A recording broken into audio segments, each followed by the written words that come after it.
നിങ്ങളുടെ ഇഷ്ട പരമ്പരകൾ എക്സ്ക്ലൂസീവായി സൺ നെക്സ്റ്റ് ആപ്പിലൂടെ തികച്ചും ഫ്രീ ആയി ഇപ്പോഴേ ആപ്പ് ഡൗൺലോഡ് ചെയ്യൂ. എന്ത് കണ്ടിട്ടാ സ്വാമിയേട്ടൻ ഇങ്ങനെ ഒരു തീരുമാനം എടുത്തത്? ഒന്നും കാണാതെ എന്തായാലും ഞാൻ ചാടി പുറപ്പെടില്ലല്ലോ. അതാ ചോദിച്ചത്, എന്താ കണ്ടുവച്ചിട്ടുള്ളതെന്ന്. അമ്മ എന്തിനാ ആവശ്യമില്ലാത്ത ഇങ്ങനെ ഓരോ സംശയങ്ങൾ ചോദിക്കുന്നത്? അച്ഛൻ ഇതൊക്കെ നടത്താനുള്ള കാര്യപ്രാപ്തി ഉണ്ടെന്ന് അമ്മയ്ക്ക് അറിയില്ലേ? അച്ഛന് കാര്യപ്രാപ്തി ഉണ്ടായതുകൊണ്ട് മാത്രം കാര്യമില്ലല്ലോ. വെള്ളമില്ലാതെ എങ്ങനെയാണ് നീന്തുന്നത്? അതെ, കടലും വെള്ളവും ഒന്നും വേണ്ട. ഒരു തുള്ളി വെള്ളം പോലും ഇല്ലാതെ നീന്തുന്നത് എങ്ങനെയാണ് ഞാൻ കാണിച്ചു തരാം. ആ പ്ലോട്ടിന്റെ പെർമിഷൻ പോലും ഇതുവരെ കിട്ടിയിട്ടില്ല. പിന്നെ എങ്ങനെ കൺസ്ട്രക്ഷൻ തുടങ്ങുന്നത്? അതൊക്കെ നീ നോക്കിക്കോ. ഞാൻ എന്താ ചെയ്യാൻ പോകുന്നെന്ന് മിണ്ടാതെ നീ അങ്ങ് കണ്ടാ മതി. അങ്ങനെ വെറുതെ കണ്ടു നിൽക്കാൻ എന്നെ കൊണ്ട് പറ്റില്ല. കാരണം മെഡിക്കൽ കോളേജ് തുടങ്ങാൻ പോകുന്നത് എന്റെ കൂടെ പേരില്ല. എന്തെങ്കിലും ലീഗൽ പ്രോബ്ലംസ് ഉണ്ടായാൽ അത് അഫക്ട് ചെയ്യാൻ പോകുന്നത് എന്നെയും കൂടിയാ.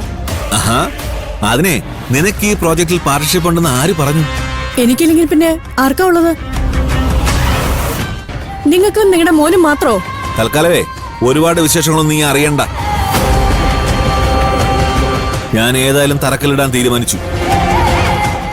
അല്ല അച്ഛാ, ആ പ്രോപ്പർട്ടിയുടെ ആധാരം ഇതുവരെ എല്ലാം ശരിയാകൂടാ.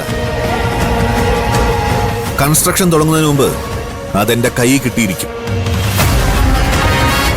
ഒന്നും കാണാതെ നിന്റെ അച്ഛൻ ഇറങ്ങി പുറപ്പെടില്ലെന്ന് നീ തന്നെയല്ലേ ഇപ്പൊ പറഞ്ഞത്? എന്നിട്ട് ആ നിനക്കും സംശയോ? അതല്ല അച്ഛാ, ആരും ഒന്നും പറയണ്ട. ചുമ്മാ കൂടെ നിന്നാ മതി. രാമനാർ മഠത്തിൽ സ്വാമിനാഥൻ എന്ത് മാജിക്കാ കാണിക്കാൻ പോകുന്നെന്ന് വെറുതെ കണ്ടു നിന്നാ മതി.